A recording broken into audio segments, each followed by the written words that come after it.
Lideramos el camino de la opinión pública y buscamos que la cultura del debate alcance consensos y soluciones a los problemas de nuestro país.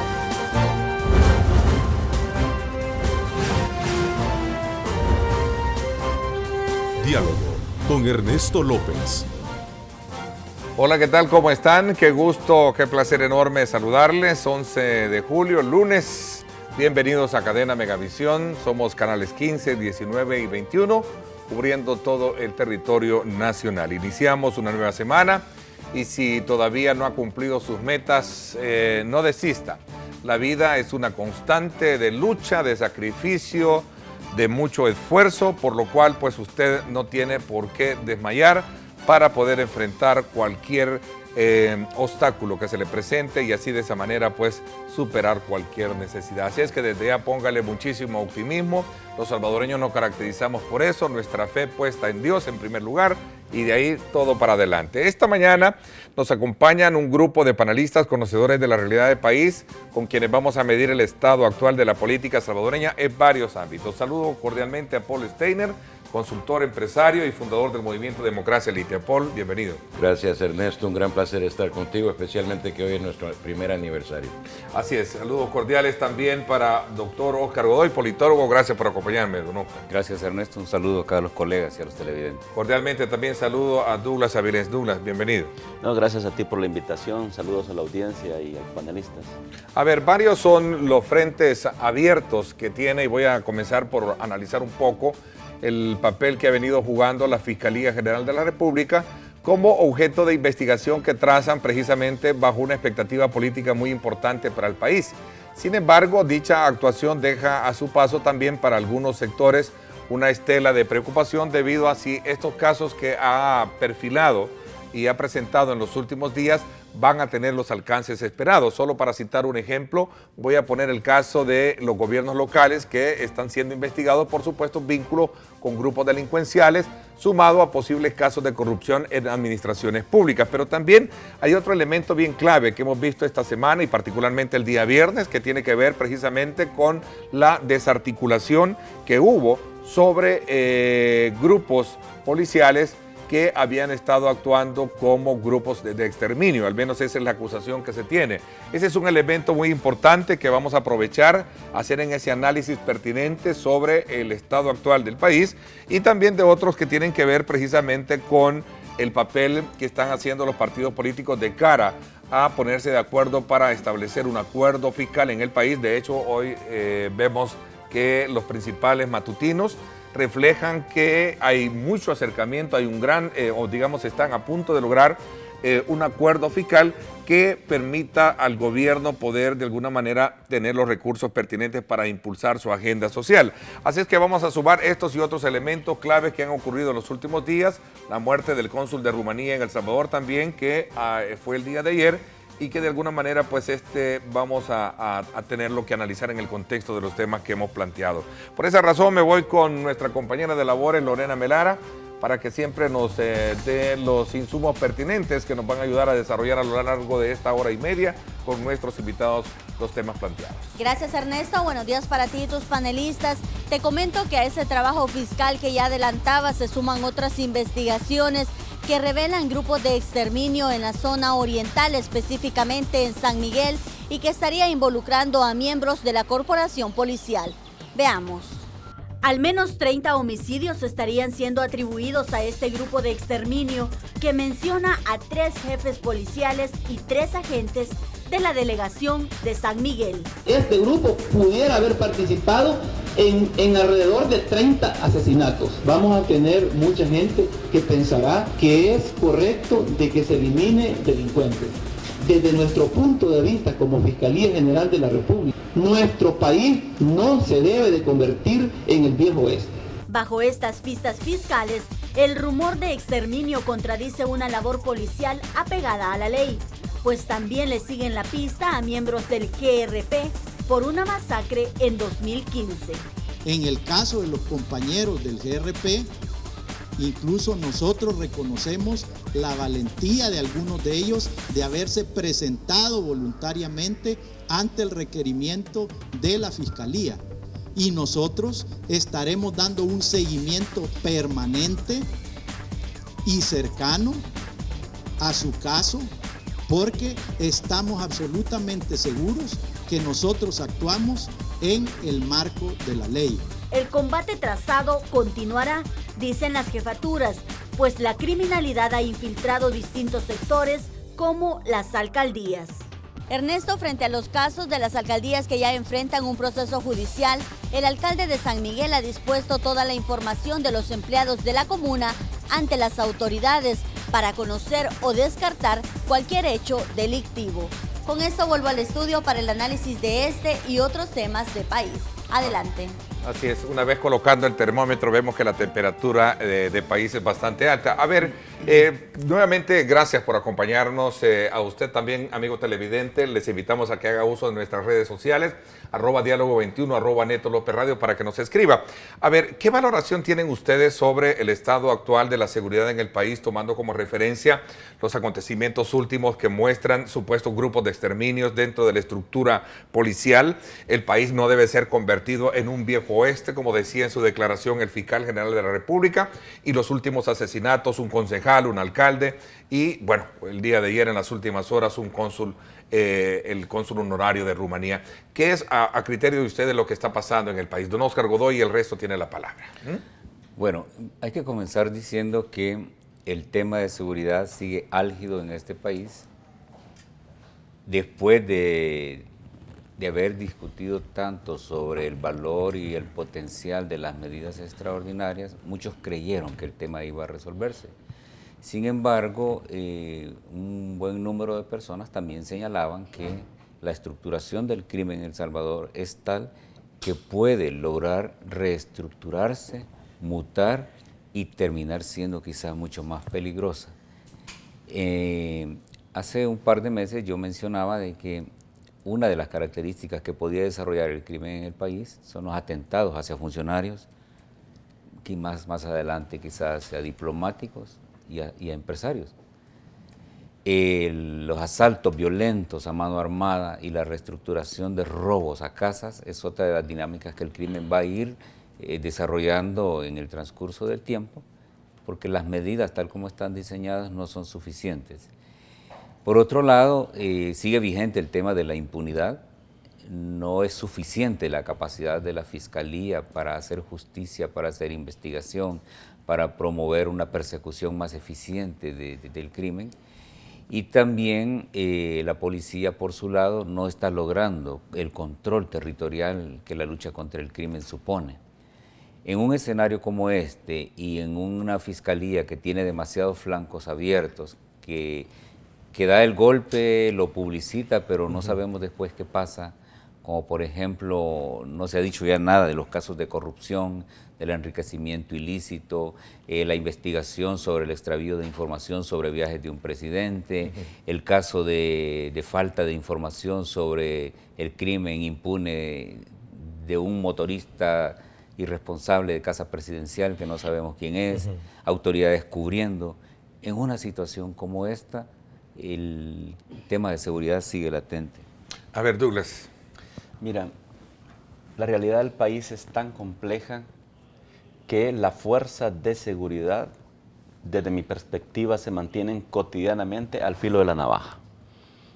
Es un trabajo que expone constantemente a la fuerza policial a acciones que, por un lado, deben estar enmarcadas en lo que la ley establece, pero por el otro, al calor de un enfrentamiento armado, fácilmente puede ubicarlos en una posición donde, insisto, están al filo, es decir, en los linderos de entre violar la ley o no. Eso hay que entenderlo. Ahora, evidentemente, esa es una cosa muy distinta al hecho que denunciaba el fiscal general de la República, que ya es la existencia de una estructura dedicada a exterminar pandillas. Son dos cosas muy diferentes, pero en su dimensión debemos de entenderlas, porque la primera cosa que yo estaba señalando como parte de mi enfoque es relevante, en la medida en que hay que entender que la ciudadanía exige resultados, la ciudadanía exige castigo, hay que decirlo, buena parte de la ciudadanía, creo la mayoría, exige represión. Y evidentemente en las tareas policiales, cuando se dan estos enfrentamientos, insisto una vez más, es muy fácil, pero muy fácil, que al calor de estos enfrentamientos puedan suceder hechos fuera de la ley. Por más que una institución policial lo intente, los otros grupos pues están al margen de la ley. Pero, insisto, la otra parte, sí, desde mi punto de vista, tal cual lo establece nuestro ordenamiento jurídico, si existe debe ser investigado. No puede suceder. Yo no sé si la figura que usó el señor fiscal del viejo oeste es lo relevante o no. Creo que lo relevante es establecer que bajo ningún punto de vista podemos retroceder a que se violen derechos humanos de nadie, como sistemáticamente ocurrió en el pasado. Inclusive a mí me parece que desde ese punto de vista el papel que ha jugado el Procurador para la Defensa de los Derechos Humanos ha sido muy bueno, por más que se le critique por otras cosas, pero en este tema en particular, a mí me parece que desde hace mucho tiempo él venía señalando algunas situaciones, que por cierto en aquel momento le valieron críticas, rechazo y repudio por lo que estoy diciendo, porque hay un sector de la ciudadanía y que de alguna manera reivindicado por una parte de los políticos, que no aceptan un enfoque que no sea la represión, que no sea el enfrentamiento. Entonces, no es poca cosa lo que está sucediendo en El Salvador. Pero fíjate ahora lo que se está planteando hacia el futuro, es más delicado todavía. Porque frente a estas investigaciones que ha anunciado la Fiscalía y estas detecciones de cosas fuera del margen del marco de la ley, por otro lado está latente la exigencia de resultados, la exigencia de combatir el crimen, la delincuencia y ojalá, ¿verdad? Ojalá que esto que está sucediendo se asuma de forma madura por nuestras autoridades y que también baje a la estructura policial en sus distintas divisiones y no vaya a suponer que se desista de ejecutar los planes de seguridad que se están orientando en los niveles de dirección por miedo a que hacia el futuro cualquier actividad o hecho en donde se vean involucrados agentes policiales en distintos enfrentamientos que son cotidianos en este país, les vaya a suponer un proceso en la Fiscalía General de la República. Entonces, no es fácil. Por un lado, el fiscal entendemos que en tanto la Constitución le señala que encabeza el proceso de investigación del delito, debe de trabajar fuertemente por combatir estas estructuras, pero por el otro también parte de su papel le demanda que bajo ningún punto de vista puede permitir que se viole la ley. Así es, a ver, ¿compartes estas valoraciones, Paul? Me siento muy conflictido, si esa es la palabra correcta. Yo puedo hablar como ciudadano, aquí tenemos un político, un asesor, pero yo como ciudadano realmente siento que mucho ruido, pocas nueces. Y lo que estamos teniendo es una inexistencia de un plan. Estamos hablando de exigencia de represión, exigencia de resultados, pero ¿por qué? Porque nadie sabe qué diablos se está haciendo. Entonces, si no sabemos cuál es el plan, estamos buscando señales para poder saber que realmente algo está funcionando. El fiscal, lo que a mí me está preocupando ahorita del fiscal es que creo que se está enfrascando en un gran montón de investigaciones con pocos resultados y ya sabemos que tiene un problema serio de recursos. Alguien me dijo el otro día, cuando yo le comentaba, ¿por qué será que todavía no me han asignado un fiscal y ya vamos a cumplir 4 semanas desde que yo fui a poner la denuncia en la fiscalía? A ver, ¿serán pocos resultados o es demasiado injusto creer que no se han dado resultados? Investigaciones en el caso de las alcaldías, ahí tiene ya un caso que no se había Tenemos un montón de gente de abajo. El caso de la policía, pues de supuestos grupos de exterminio, como lo venían expresando algunos sectores, ahí está. ¿No es demasiado injusto creer que la fiscalía no está dando resultados? Es que me dicen que cada fiscal tiene 2.000 casos. Y perdón, no estoy asumiendo el papel de defensa de la fiscalía porque ellos son suficientemente capaces para hacerlo. Pero yo estoy atacando a la fiscalía. Yo creo que es importante reconocer que es la coyuntura en la que está la fiscalía. Gracias a Dios ya no está el fiscal anterior. Este fiscal entró con palabras que daban mucho respeto y daban esperanza. Sin embargo, la realidad de la situación es que tiene 2.000 casos cada fiscal. no sorprende que las cosas se quedan en investigaciones y que muchas de las investigaciones cuando llegan al sistema judicial ya de repente se caen porque no tuvieron toda la experticia. Es decir, no es de individualizar el tema de la funcionalidad, sino de ver la institucionalidad como tal, la carga que tiene. ¿A eso te refieres? Y antes de eso hay que hacer un plan. Ernesto, hace poco teníamos políticos de la Asamblea Legislativa diciendo pena de muerte para los mareros, armar a la ciudadanía. Si tú no tienes un plan, cada quien comienza a tirar su sombrero al ring y lo que sucede es que la misma ciudadanía dice, ¿y qué hago? Entonces, por eso viene la exigencia de la represión, por eso viene la desesperación de la ciudadanía. Y encima de eso, Medicina Legal, que es el único que ve los muertos, no reporta. Entonces, aún más asusta. Sí, yo disiento un poco de ese enfoque. Yo sí siento que hay un plan. Por primera vez. Cuéntemelo, por primera favor. Vez. Sí, o sea, yo sí siento que hay un plan. Por primera vez, inclusive contra lo que usted ha planteado, las encuestas de opinión señalaban que sentían pírrico, si se quiere, inclusive, para ocupar un término más preciso. Había un pírrico avance en materia de combate al crimen. No es exactamente éxito, que son dos cosas diferentes, ¿verdad? Sino un pírrico avance que registraban las encuestas en favor del trabajo que estaba realizando el gobierno. Se ha sentido una modificación en ese contexto, es que señalo que sí considero que hay ya un plan. Se ha sentido una modificación importante en la manera en cómo se venían haciendo las cosas en materia de seguridad y cómo se empezaron a hacer hace algunos meses. No fue casual, inclusive, que saliera el anterior ministro de Seguridad Pública de su puesto.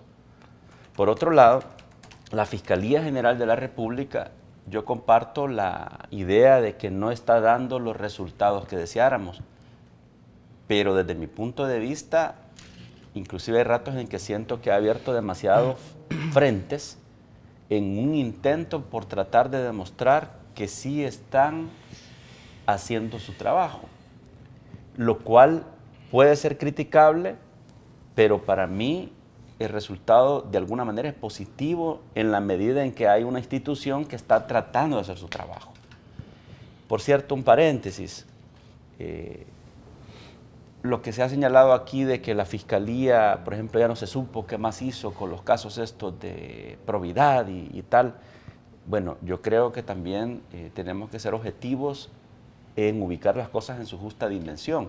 Los casos están en la Cámara, están judicializados, por lo menos los que se había llegado a la conclusión que podrían tener indicios de enriquecimiento ilícito, y eso está en curso, donde la Fiscalía, por cierto, se mostró oportunamente como parte. Es decir, eso hay que verlo ahí. Ahora, que no se han denunciado otros casos, que deben de haber más, bueno, esa es otra cosa, probablemente. Pero al menos en eso, creo que ahí ha estado.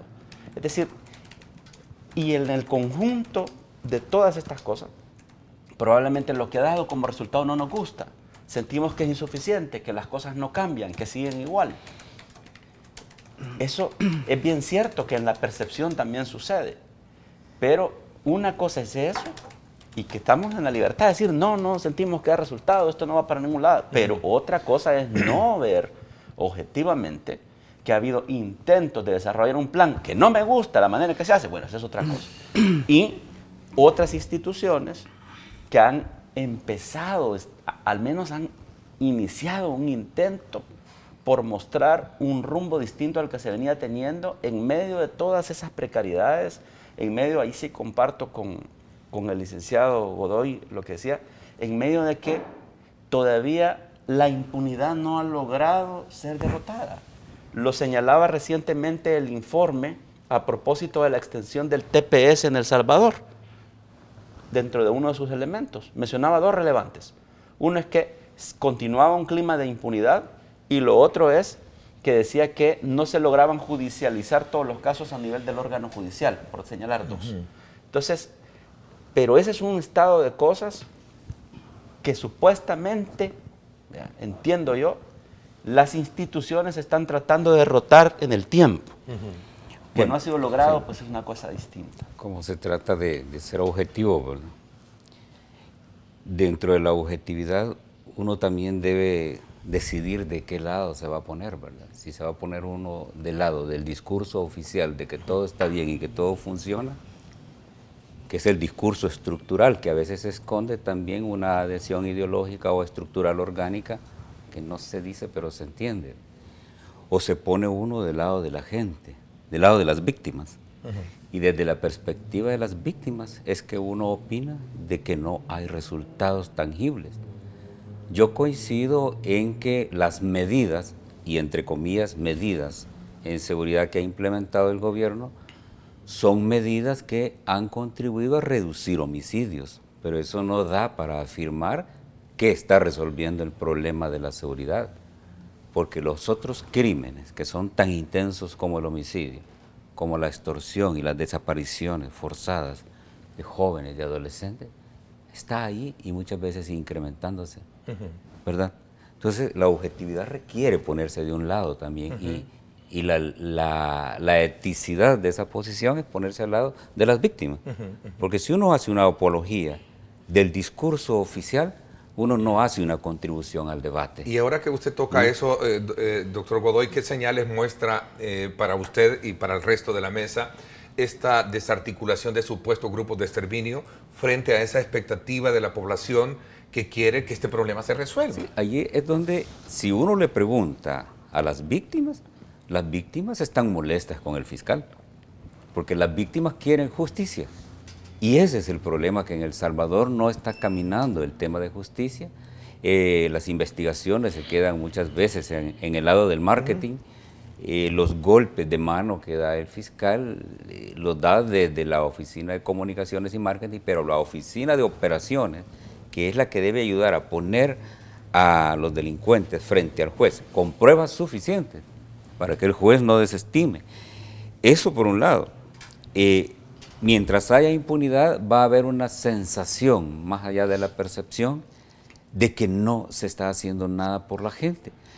Y sabemos de que cuando las instituciones no funcionan, aunque tengan buen marketing, la gente va a buscar hacer justicia por su lado.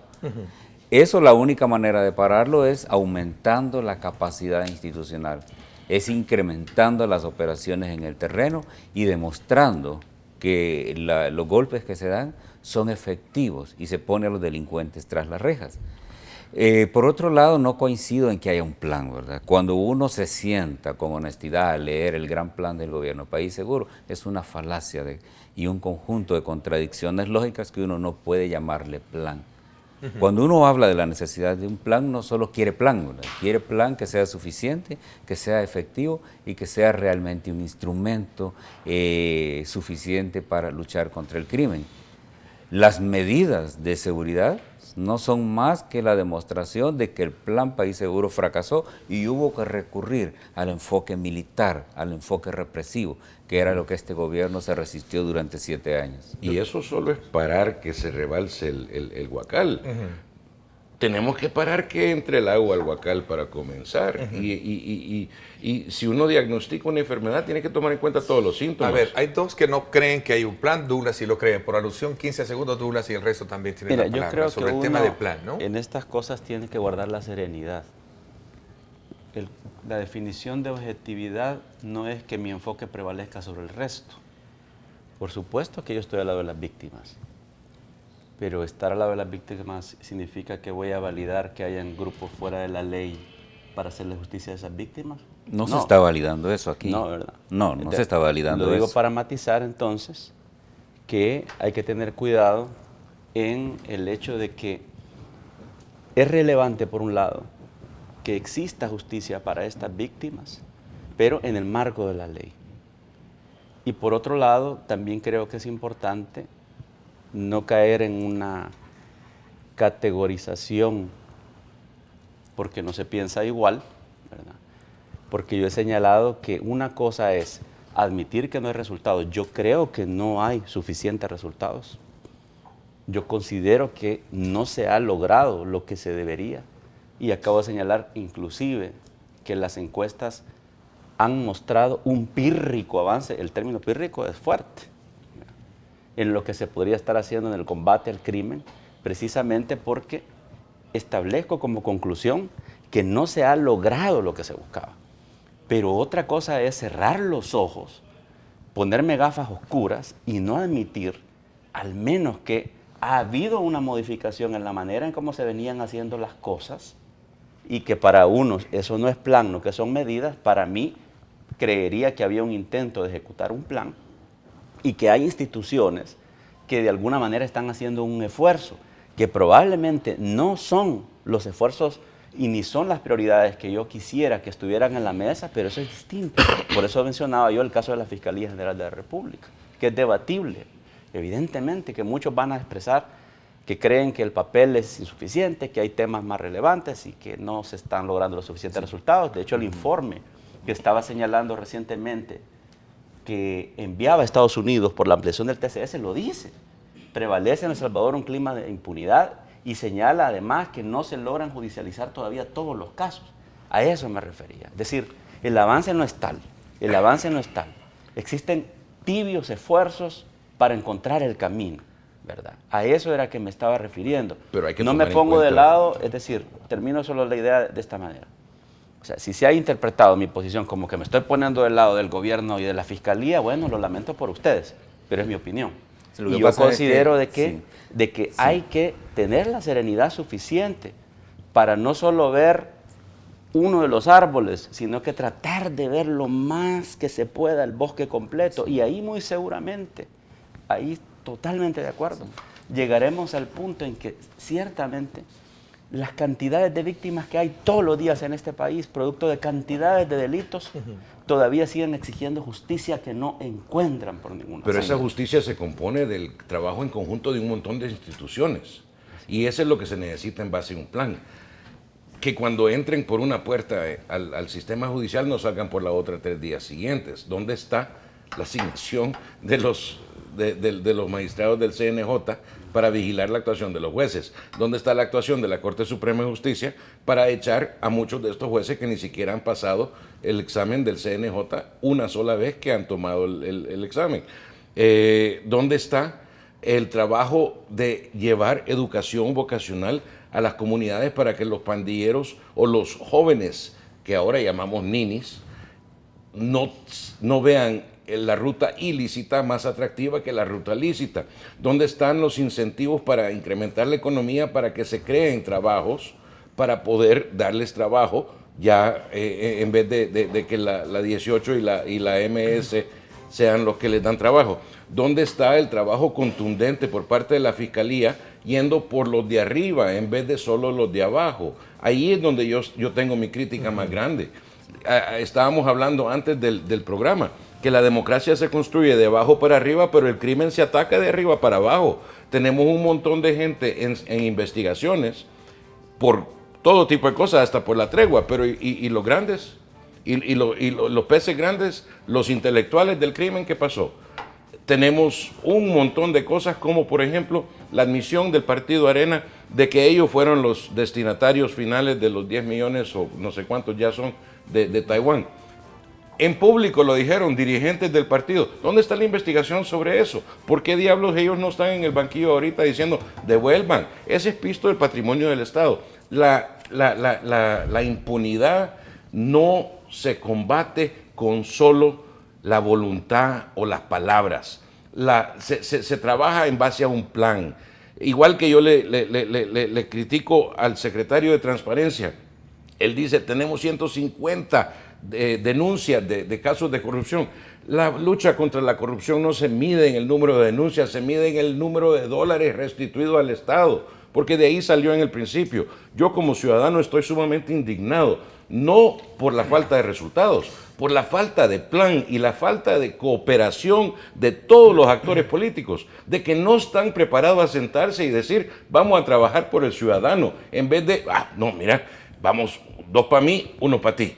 Y ese es en totalidad el rol de la clase política que tenemos hoy en día. A la hora de transmitir este programa, no hay mayores resultados acerca, solo para coronar y cerrar este ciclo de análisis que hemos tenido con relación al tema de cómo se está llevando a cabo los planes antidelincuenciales en el país, sobre el hallazgo, la muerte del diplomático, el cónsul de Rumanía en El Salvador, Ricardo Salume Baraque, de 70 años, que fue encontrado muerto ayer por la tarde, según la confirmación misma hecha por la Fiscalía General de la República. Fue encontrado, al parecer estaba atado y amordazado. Se sospecha que hubo una estrangulación. Las primeras diligencias apuntan que obviamente él llegó a su casa después de almorzar y pues lo encontraron muerto. Se supone, al menos esa fue la primera versión, que posiblemente el móvil del crimen haya sido económico, ya que él al parecer prestaba dinero, ¿no? Pero esto es parte de lo que realmente estamos viviendo como país, solo para coronar un poco el ciclo y pasar a hacer un análisis, porque me parece que también es aprovechar la presencia de ustedes para hacer un análisis político del estado actual, y más aún cuando se trata de particularizar en temas como el fiscal, sobre todo en materia fiscal, ¿verdad? Decían algunos dirigentes gremiales que están a punto de lograr un consenso con el gobierno para lograr esta parte fundamental, si queremos ver en el desarrollo del país, y especialmente cuando se trata de enfocarlos para agendas sociales. Hay que insistir en pedir resultados, ¿verdad? Y cuando uno hace algún comentario de posición en una discusión, en un debate, no debe personalizar, ¿verdad? Porque, ni darse por aludido, porque eso contamina las cosas. Yo nunca dije que Douglas estaba al lado del... Él lo asumió así, ¿verdad? No sé por qué, pero yo lo que dije es que hay que ponerse del lado de las víctimas, dije. No estar del lado de las víctimas, dije yo, parece ser que uno es apologista del discurso oficial. Lo dije en sentido general, ¿verdad? Sí, pero eso es parte del diálogo, ¿no? Esa es la característica de este programa, entonces, sobre todo porque los coloco a ustedes sobre una mesa casi de amigos, ¿no? Correcto. Para que hablen sobre temas muy importantes. Entonces, a veces existe el riesgo de que uno haga comprensiones de lo que oye pero nunca dije que Douglas, yo no creo que él esté del lado del discurso oficial, ¿verdad? Sí. ¿Verdad? Pero qué bueno, voy a hacer una pausa un poco para coronar este punto, no sé si lo quieren, y luego entramos a otros detalles. Quiero aprovechar también, invitarlos a ustedes a que me acompañen 8 de la noche, nuestro reprise por nuestro canal hermano, Canal 19. No se los pierdan, regresamos. Lorena Melara viste 770 Boutique. El estilo no tiene talla.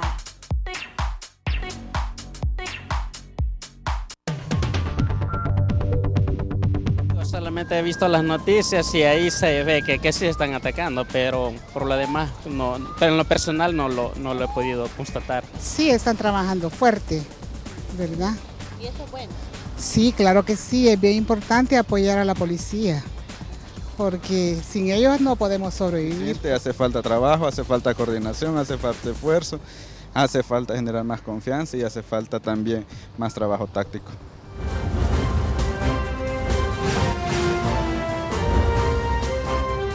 Diálogo con Ernesto López.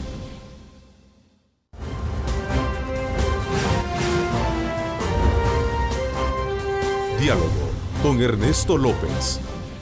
Bueno, gracias nuevamente por estar con nosotros este lunes. Saludos muy cordiales a usted que nos sintoniza en los Estados Unidos. Gracias por estar con nosotros. Antes de continuar con nuestro análisis sobre temas importantes de país con el cual abrimos el telón de esta semana con nuestros invitados, Paul Steiner, Douglas Avilés y Oscar Godoy, quiero recordarles que todos los salvadoreños están disfrutando el exquisito sabor de pollo campestre. Pruébelo hoy en cualquiera de sus restaurantes. Pollo campestre, orgullosamente hecho en El Salvador.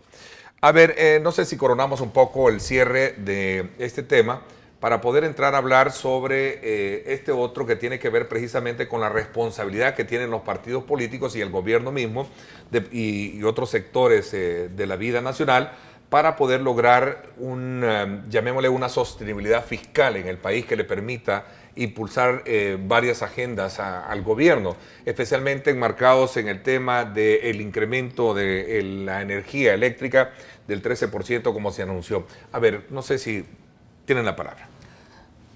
Por Steiner. Gracias.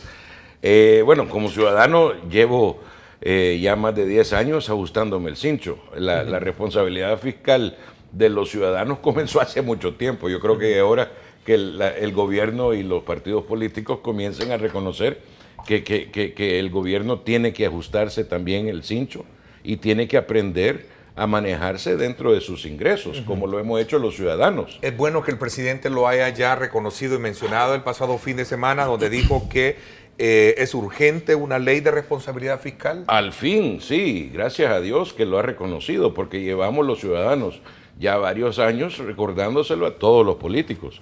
Y creo que es una de las cosas que más nos indigna como ciudadanos, el hecho de que, ya se me va a encender el rotulito LED, creo, porque yo creo que el punto es que cómo podemos estar gastando en cosas superfluas a nivel gobierno cuando el ciudadano está escogiendo cuál frijol se va a comer hoy al mediodía. Entonces tenemos que comenzar a ser contundentes con el ahorro. Tenemos que ser responsables con la manera que operamos.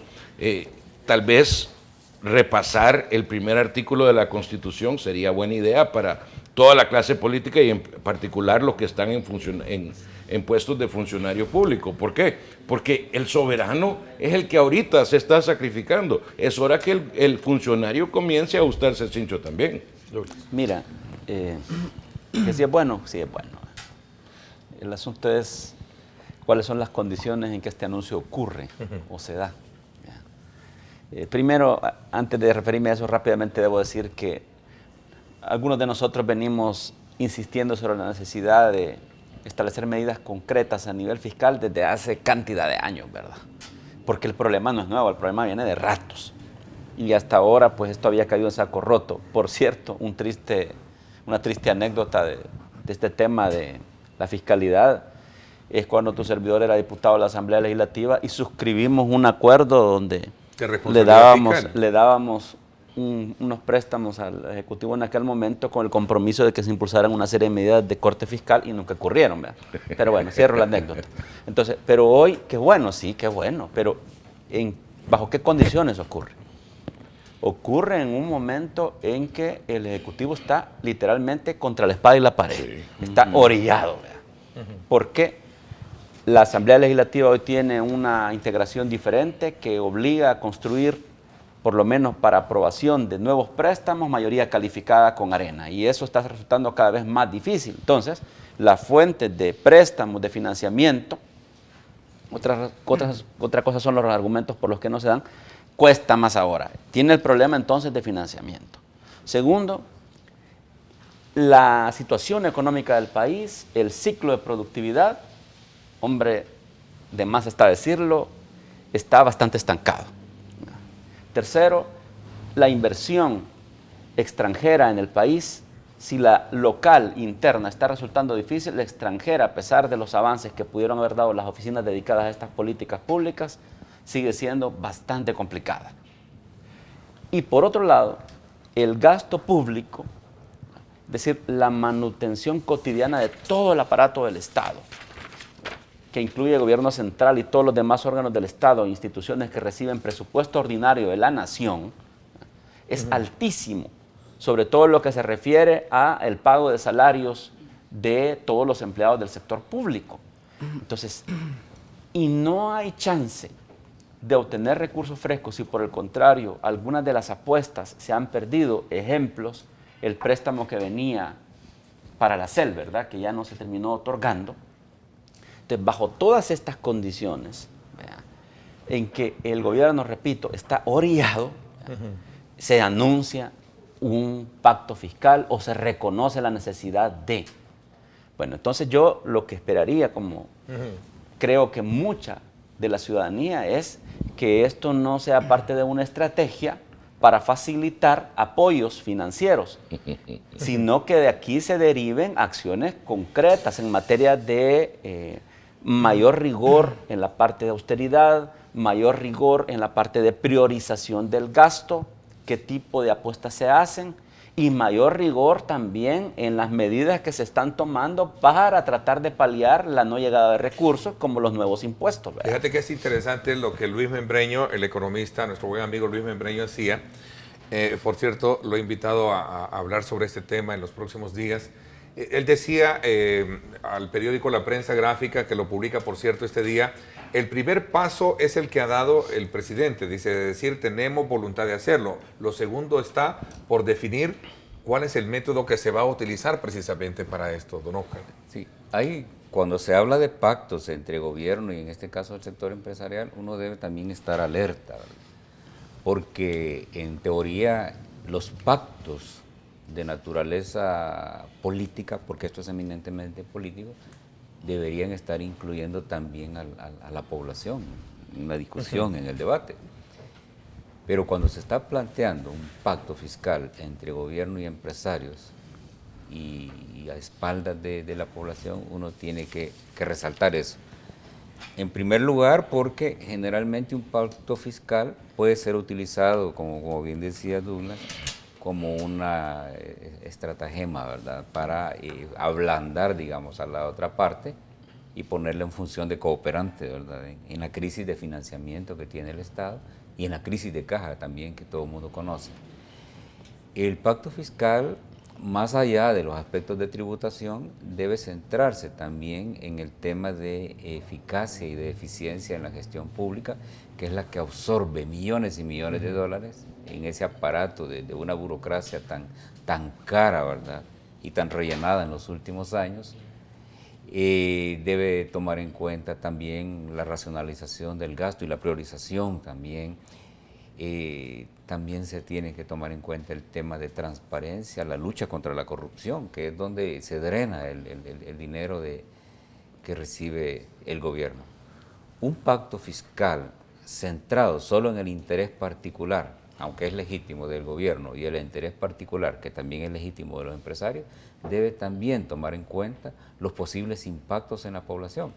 Recordemos que en esa tríada de gobierno, empresarios y el pueblo es la parte débil, es la que generalmente sale más impactada y la que no tiene medidas de compensación que le alivien, digamos, de esa vorágine de absorción de recursos que tiene el Estado desde la gente, ¿verdad?, que es la que paga impuestos, ¿verdad? Un pacto fiscal, ¿verdad?, en un sistema donde hay una cantidad enorme de impuestos impactando la economía de los pobres, debe tener un carácter subsidiario y solidario también. A ver, a mí me llama mucho la atención las palabras que tú ocupaste para referirte al tema, Douglas. Es decir, el gobierno está entre la espada y la pared, o sea, arrinconado, ya no sabe qué hacer, sobre todo, pero entendería yo que sí sabe qué hacer, lo que hay que hacer es ponerse de acuerdo, y ahí está la disyuntiva alrededor del tema, ¿no? Mira, está clarísima la película. Todos sabemos que lo que llamamos la caja chica del gobierno, y entendamos esta como el fondo de donde se asumen las responsabilidades cotidianas de un gobierno, está comprimida. Tiene problemas, porque una buena parte ha estado sustentada en endeudamiento. Y en la medida en que ha estado sustentada en endeudamiento y no ha habido manera de ir generando nuevos recursos para ir amortizando esa deuda, por lo menos no de la manera en que se venían obteniendo, entonces hay problemas. Hay problemas que nos ponen en una situación altamente difícil, porque las otras fuentes de financiamiento del gobierno para la ejecución de algunas de sus prioridades, todos sabemos, vienen de préstamos internacionales con los organismos multilaterales. Y cuando estos no están llegando, porque cada vez, insisto, es más difícil lograr aprobación en la Asamblea Legislativa de estos, la situación se complica un tanto más y el gobierno empieza a hacer de tripas corazón para ver de dónde más puede obtener recursos. Y por eso tenemos lo que tenemos. Nuevos impuestos una y otra vez, ¿verdad? Pero el asunto es que la pita llega un momento en que se revienta, pues, claro, porque la gente ya no aguanta. Y entonces creo que en esa condición, siendo bien simplista, por supuesto, surge el anuncio de un pacto fiscal y yo digo, qué bueno, qué positivo, pero más allá de los anuncios, la cuestión relevante aquí es qué tipo de medidas o acciones concretas se van a desprender de esto. Porque, no quiero monopolizar la palabra, pero solo déjame citar esto que va a servir para la discusión. Porque cuando firmamos el acuerdo en la Asamblea Legislativa, habían buenas medidas, fíjate. Había una enumeración de al menos un conjunto de unas 5 medidas de lo que había que hacer. Entre otras, ahí se establecía revisar el gasto público y ponerle límites, piso y techo, por ejemplo. ¿Vea?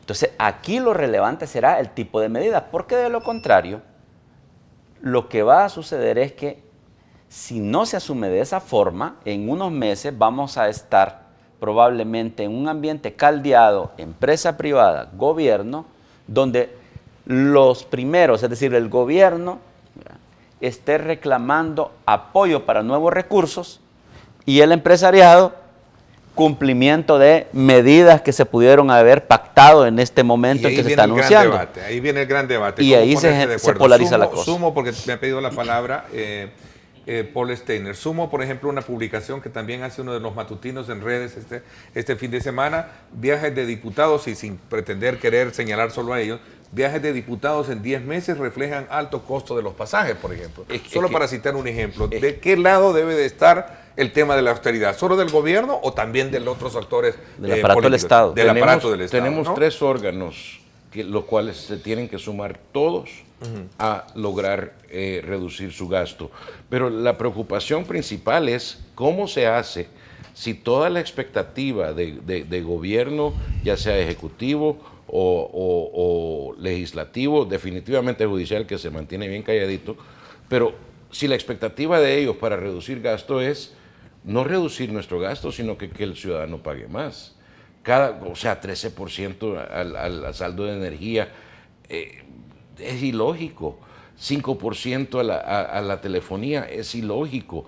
Y son docenas de impuestos adicionales que tenemos, pero son miles de millones de incremento de gasto por parte del gobierno. Y en ese ejemplo muy en particular, Paul, CEL no necesita recursos para desarrollar su matriz, para también totalmente lo necesita, fortalecer su matriz energética. Pero ¿qué pasó con el dinero de las utilidades de la GEO que entraron a INE que deberían de ir a financiar a la CEL? Porque ese es un debate también que está ahí. Pero nadie lo audita. Entonces, ¿qué pasa? Hay un gran montón de cosas que nadie las ve, donde sí hay dinero. Hay un montón de cosas que deberían de comenzar a recortarse o por lo menos a fiscalizarse y nadie lo hace. Por cierto, mañana estará conmigo el presidente de CEL hablando sobre este tema. Desde ya los estoy invitando a que nos acompañen. El presidente de CEL, el arquitecto David López, estará con este servidor hablando precisamente técnicamente del tema, porque alguien dice, bueno, si es que el problema es que ahí hay un discurso político, pero hay un discurso técnico, que es el que vamos a aprovechar desarrollar mañana sobre esto. Así es que desde ya los invito a pues que nos te dejo un par de preguntas para él. Entonces, por ejemplo, ¿qué pasó con los cientos de millones que tuvo que pagarle a Enel para que Enel vendiera sus acciones en la GEO? ¿Qué pasó con los 100 y pico millones que le han pagado a Astaldi por un hoyo porque se movió la montaña? ¿Qué pasó con los dineros que entraron a la INE? Porque recuérdate que en los últimos años el precio de la energía ha sido bien alto y el costo de producir la energía eólica es el más barato. Entonces, ¿quién se beneficia más de un precio de venta de kilovatio hora o kilovatio galón, creo que es ahora, más alto? Obviamente fue una confusión del presidente, no, fue una confusión la que hubo. es que ya rebasó el vaso, no, perdóname. Entonces, kilovatios, kilovatios de energía. Metro cúbico de energía eléctrica. Creo que lo importante aquí que tenemos que tomar en cuenta es que hay un gran montón de pisto que nadie ve, que nadie audita, que nadie conoce dónde se va. Todos sabemos de dónde vino, pero nadie sabe para dónde fue. Entonces, hasta que eso no sea transparente, y aquí las palabras del doctor Godoy son muy importantes, hasta que no se combate la corrupción con transparencia, para que todos sepamos realmente qué está pasando con nuestro dinero, nadie va a confiar en nadie. Ok, interesante. Don Oscar, le doy la palabra. Me voy a una pausa y regreso con usted para que nos dé su valoración al término de lo que sería este tema. Quiero invitar a los también a que me acompañen para hablar sobre el tema de la reforma. Sobre todo esto tiene que ver muchísimo el papel de los partidos políticos frente a el ejercicio de la transparencia pública en el país, ¿no? No se lo voy a perder en directo con Ernesto López Radio. Hoy a las 6 por Radio Fuego, que es una estación que pertenece al grupo radial Megavisión, 6 de la tarde. Los espero en el programa En Directo con Ernesto López Radio. No se lo pierdan. Eso es buenísimo, para saber lo malo que están haciendo cada alcaldía. Está bien, ¿verdad? Porque así se averiguan pues, varias cosas, ¿verdad? Está bien, excelente. Todos tienen que tener una auditoría, ¿verdad? Todas las alcaldías para ver si los fondos que se están gastando son los que se están recibiendo.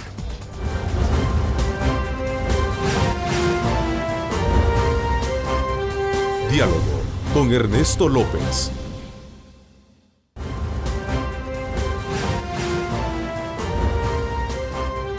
Diálogo con Ernesto López.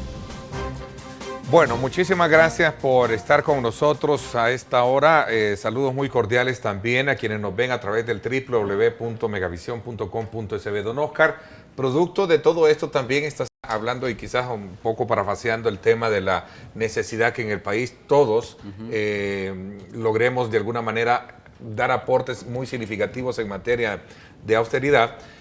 Incomodó muchísimo incluso un spot de una empresa de telecomunicaciones que hacía ciertas, llamémosle como comparaciones de ese debate preciso del gasto que hacen los funcionarios públicos en comida, en viajes, incluso hasta en pantallas LED, ¿no? Y eso era casi, no sé, tan evidente que trajo consigo un debate que para unos dijo, bueno, yo no me siento aludido, pero otros en algún momento sí. Sí. Pero solo para poner un poco el color esta mañana de Diálogo. Sí.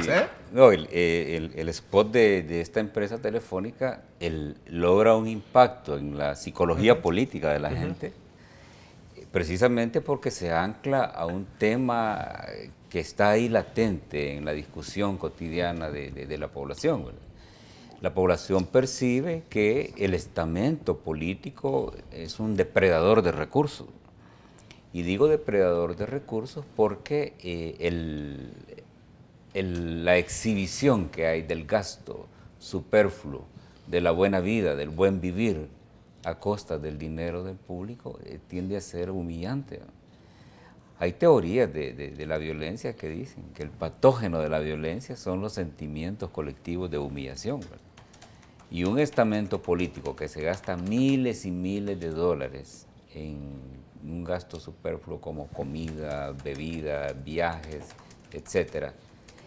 Instituciones como la Asamblea Legislativa, que nos sorprendimos cuando nos dicen que tienen hasta 35 asesores por diputado. Y uno hace la comparación, ¿verdad? Que en el hospital es una enfermera para 20 o 30 pacientes, ¿verdad? O un médico que tiene que ver todo un pabellón. Entonces, ese desequilibrio de racionalidad en el uso del dinero es lo que a la gente no le gusta. Un pacto fiscal debe ir más allá del tema propiamente tributario y debe entrar en el uso racional del gasto, debe entrar en el uso eficiente de los recursos, debe entrar en una política no de austeridad, porque aquí cuando se habla de autoridad en el sector público es de vigilar la resma de papel bond, el plumón, los lapiceros. La austeridad debería entrar por reducir esa cantidad de personal innecesario en las instituciones. Y los niveles de sueldo. Sí, las instituciones están rellenas de militantes de partidos políticos que en su mayoría lo único que pueden exhibir en su currículo es su activismo en los partidos políticos. Eso impacta y crea en la población un sentimiento de molestia. En este spot vemos cómo se resalta precisamente ese antivalor, ¿verdad? El antivalor de la corrupción, el antivalor del despilfarro, en comparación negativa con lo que debería ser una sociedad justa que tiene conciencia, que tiene pocos recursos, pero el tema de la equiparación, de la igualdad, están tomados en cuenta en la alta política. Más que un pacto fiscal, este país necesita un pacto político serio, donde las instituciones asuman un rol diferente, más anclado a los intereses de la sociedad, y no ser instituciones para mantener en la buena vida a un estamento político que no le ha respondido a la gente. A ver, dice acá, entrando ya a la fase de preguntas o comentarios que hacen nuestros amigos televidentes, Rosales Solís me dice, por favor, Ernesto, respete a los que invita, dice, a comentar su programa, dice.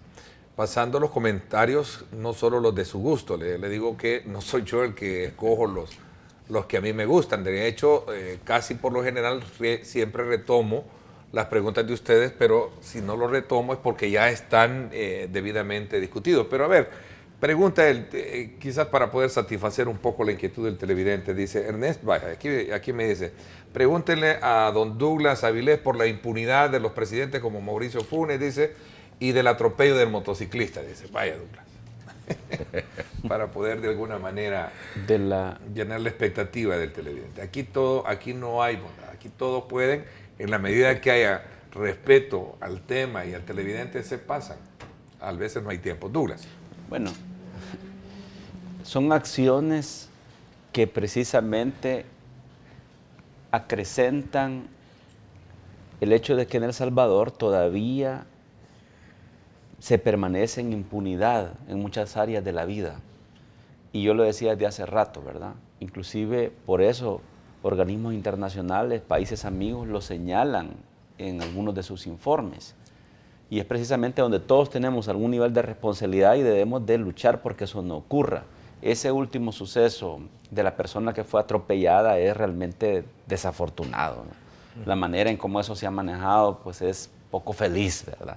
Son ese tipo de cosas que nosotros desearíamos que ojalá vayan cambiando en El Salvador, porque precisamente cuando esas cosas pasan y no se resuelven y no se hace lo correcto, lo que se debe de hacer, es que se continúa alimentando esa inconformidad, esa frustración en el ciudadano de manera cotidiana que nos lleva a concluir que en este país todo es posible y nada cambia, en el mal sentido. Pero yo quería aprovechar también mi intervención para rápidamente caracterizar algo que me parece importante, que es cuáles son, desde mi punto de vista, algunas de esas medidas que se deben de impulsar realmente para aliviar de alguna manera la situación fiscal del país, si realmente estamos hablando en serio de pacto fiscal. Una de esas cosas, se tiene que revisar la política de subsidios. Esa es una de las cosas que se tiene que revisar. Distintos informes de organismos internacionales nos lo venían señalando desde hace años. La carga que supone para el Estado ciertos subsidios es altísima. Voy a poner ejemplos, tal vez no sea la carga más pesada en términos de subsidios, pero voy a poner un ejemplo. Gas propano, por ejemplo. Yo me acuerdo que se intentó alguna vez impulsar una manera diferente de subsidiar gas propano y al final terminó siendo un desastre, ¿verdad? Yo me acuerdo que algunos de nosotros nos fuimos a reportar, porque hasta ese problema existía, que no teníamos por qué recibir subsidios, nos quitaron dichosamente, pero muchos se quedaron adentro. Hay un segmento que no debería de estar ahí. Lo pongo solo como ejemplo, pero la política de subsidios es relevante. ¿Qué otra cosa es relevante? Gasto público. Se tiene que revisar el nivel del gasto público. ¿A dónde está? Ahí hay un tema delicadísimo, porque tiene que ver con el trabajo de miles de personas, decenas de miles de personas. Porque la principal carga en el gasto público la representa el pago de salarios. Pero debe de revisarse. Por lo menos se debe de detener la política de contratar nuevas plazas si no hay manera de pagarles, ¿verdad? Es en ese entendido que tenemos que chequearlo. La política de endeudamiento. El país no puede continuar a la deriva cuando tenemos niveles superiores al 60% en relación al Producto Interno Bruto de deuda, para decirlo de una manera sencilla, que nosotros de cada $10 tengamos comprometidos ya 6 en deuda, es una situación pero muy preocupante y eso ya no puede continuar, porque la cintura que tenemos es ya casi nula. Otra medida es la redefinición de prioridades. Debe de haber una redefinición de prioridades. Aquí continuamente se debate, por lo menos en una de las ideas centrales del debate. El gobierno señala, nosotros tenemos que seguir favoreciendo nuestros programas sociales porque esos son los que ayudan a la gente pobre. Y del lado empresarial se le dice, no regale el dinero. Esos son como los dos polos contrapuestos cuando se hablan de estos temas. Yo creo que un punto intermedio sí es que el gobierno, en tanto ejecutor de las políticas públicas y de proyectos de ayuda social, debe revisar sus prioridades. Debe chequear cuáles de estas todavía deben de continuar en el tiempo y si hay posibilidades de pagar estos beneficios. Y si no, ¿verdad? Y si no, decirlo con mucha franqueza al país y tratar de ir orientando hacia otra parte. Y solo la última. Creo que es vital, es altamente relevante que se comprenda que la manera en que se establece la relación empresa y gobierno debe trascender a un enfoque donde se pongan en la mesa ese tipo de medidas donde también se tiene que incorporar el empresariado y el gobierno debe de sacrificar algunas de las cosas y la empresa privada debe de establecer con claridad cuáles son sus intereses y en función de eso, ¿verdad?, abrir a la participación de los actores de la sociedad civil que también son parte de esto, la construcción de una nueva agenda que nos lleve a definir hacia los próximos años cuáles son los proyectos de nivel estratégico que como país vamos a impulsar. De otra manera, El Salvador va a estar con esa amenaza que ya no se volvió a escuchar, pero no es porque no exista, de que hay posibilidades de que alguna vez pueda tener un default, que es la imposibilidad de pagar sus compromisos. Bueno, sí, doctor. Sí, aquí hay que tener cuidado también de que en este planteamiento de lo que hay que hacer hay una trampa, ¿verdad? Y la trampa es que no nos preguntamos quiénes tenemos que hacer, quiénes tenemos que hablar, tenemos que resolver. Si estamos hablando que la discusión va a ser entre empresarios y el estamento político, ahí tenemos ya un problema, porque, por ejemplo, uno de los grandes foros donde se discuten asuntos esenciales del país, la Asamblea Legislativa. ¿Qué es la Asamblea Legislativa? Es lo mismo durante 30 años. No hay pensamiento nuevo, no hay estrategia nueva, no hay iniciativa nueva, porque los diputados que después de una elección tendrían que irse, se quedan como asesores. Sin alusiones. Gracias a Dios, no, ¿verdad? Soy asesor. Otros diputados que en elecciones tendrían que venir de afuera hacia adentro de la Asamblea, eso no ocurre, sino que los asesores suben a ser diputados. Luego cuando termine el periodo, entonces se están reciclando. Entonces el mismo estamento está dando vuelta, solo cambian turno. Como quien dice, hoy vas a ser vos el diputado y yo voy a ser el asesor. Después vos vas a ser el asesor, yo voy a ser el diputado. Entonces, los asesores de los asesores. Los asesores de los asesores de los asesores. Entonces, es un diálogo muerto. Sabemos lo que hay que hacer. Por otro lado, que otra parte de este diálogo es el órgano ejecutivo, donde el interés realmente es tener recursos, tener instituciones, tener control y rellenar el gobierno de militantes para asegurar la próxima campaña electoral. Mientras tanto, abajo, en la llanura, ¿verdad?, está el pueblo en la frustración, en la desesperanza, en la pobreza, en la inseguridad, al borde del miedo, y miles de personas que se definían clases medias deteriorándose. Esa es la realidad de este país. ¿Quién va a hablar y quién va a tomar en serio la política de este país? Si hay un acomodamiento de élites, unas que se encuentran en la Asamblea Legislativa y se resuelven a sí mismas y se protegen a sí mismas, otras élites que se encuentran en el mercado, las élites empresariales con las élites de partidos políticos que no se ven amenazadas, mientras los que tienen el mercado no se metan en el Estado y los que tienen el Estado no se meten en el mercado. Pero abajo está la verdad y es la desesperanza, es la miseria, y es abajo donde se produce la riqueza, porque es el pueblo con su sudor y su sacrificio el que produce el financiamiento de esas estructuraciones de poder por la vía de los impuestos, de los tributos, del precio, de los diezmos, etcétera. Y es que realmente, para irnos a la pausa última y luego regresar con las conclusiones, realmente cuesta a veces entenderlo es fácil, aceptarlo es bien difícil, ¿no? Mientras se tiene, digamos, ese mal tiempo gastado, esa energía y sobre todo en acciones no concretas para poder de alguna manera ser más óptimo y desarrollar al país y ponerlo en otra palestra, realmente la población sigue sufriendo. El embate de la inseguridad, como ya lo hemos abordado, el problema de la carencia, del costo de la vida, como también lo han subrayado ustedes, y otros elementos que están ahí precisamente a la diestra y siniestra de lo que puede ser el buen ejercicio de la función pública. Vamos a hacer una pausa comercial para entrar un poco en la dinámica concluyente de estos temas que han sido muy importantes señalarlos este día y dejarlos, digamos, como punto de partida en el debate que seguramente estarán a lo largo de esta semana. Vamos a la pausa, gracias por estar con nosotros.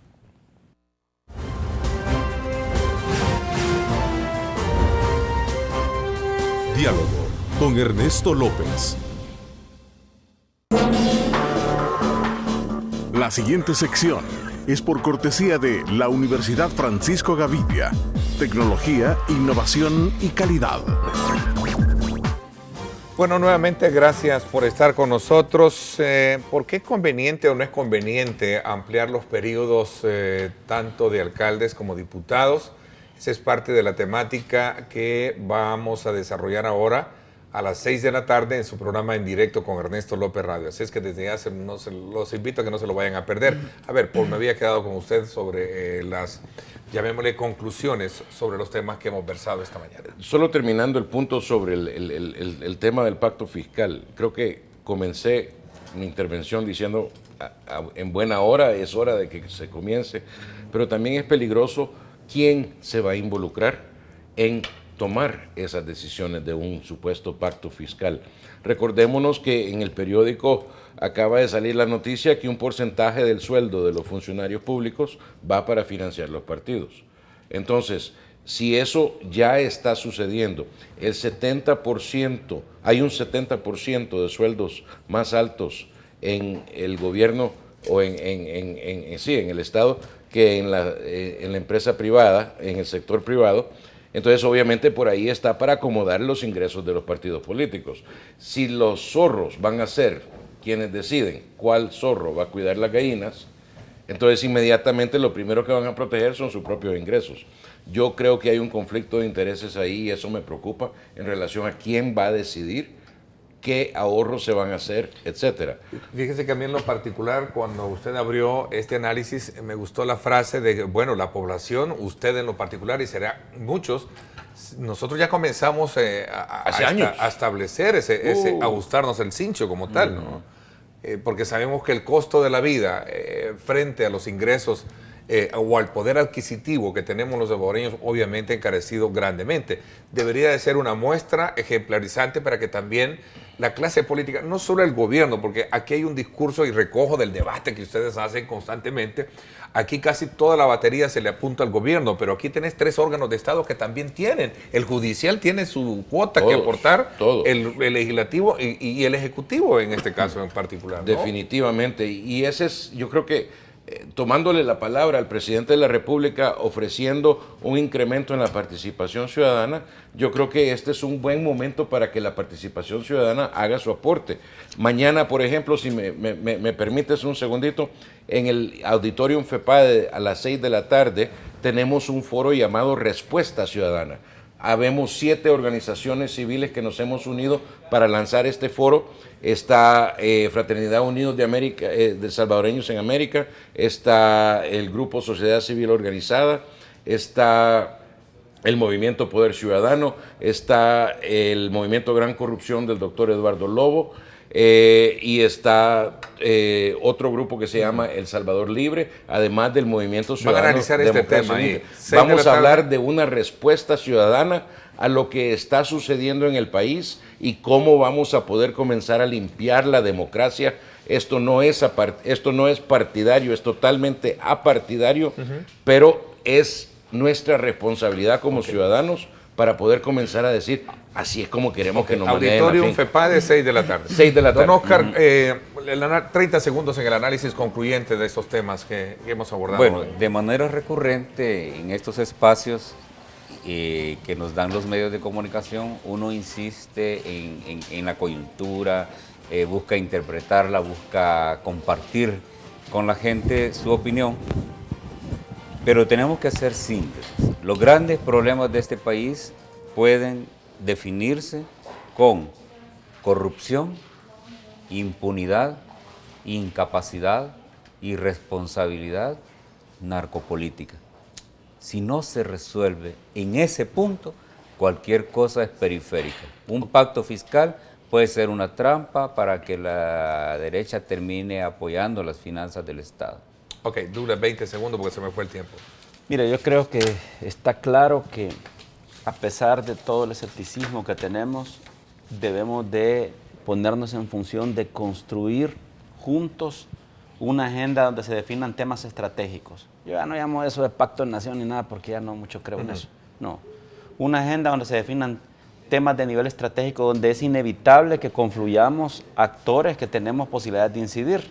En este caso, el pacto fiscal es uno de ellos, pero no el único.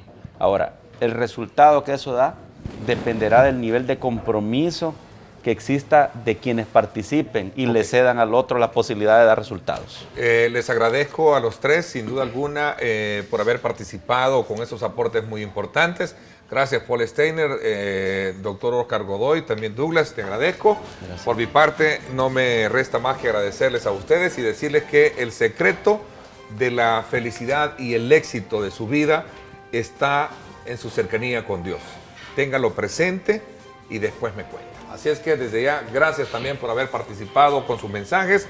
Pásenla bien y recuerden también lo más importante, amar a Dios sobre todas las cosas.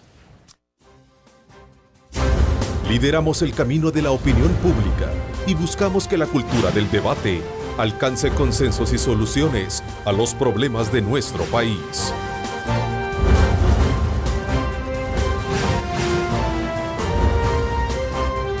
Diálogo con Ernesto López.